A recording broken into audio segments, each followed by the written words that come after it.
लोकशाहीचे 4 स्तंभ आहेत, त्याच्यापैकी एक पत्रकारिता आणि लोकशाही चॅनल. त्याबद्दल खरं तर बोलायचं तर माझा जो अनुभव आहे की सत्य जनतेसमोर आणणं किंवा लोकांसमोर आणणं हे कायम या चॅनलने केलेलं आहे.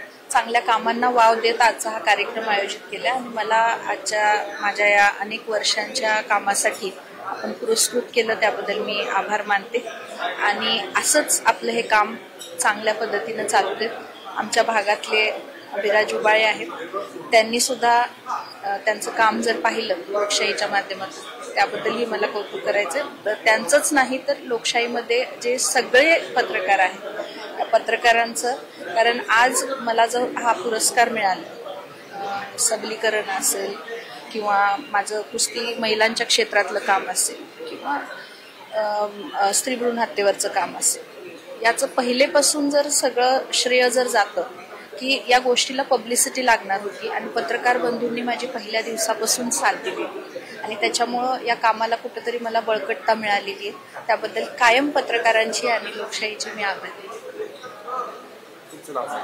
शीतल धैर्यशील मोहिते पाटील. याचबरोबर माझ्यासोबत काम करणाऱ्या अनेक संघटनेतल्या आमच्या पदाधिकारी महिला आहेत, बाकी सगळे आहेत, त्यांचंही याच्यामध्ये श्रेय आहे, माझ्या एकटीचं हे श्रेय नाही आहे.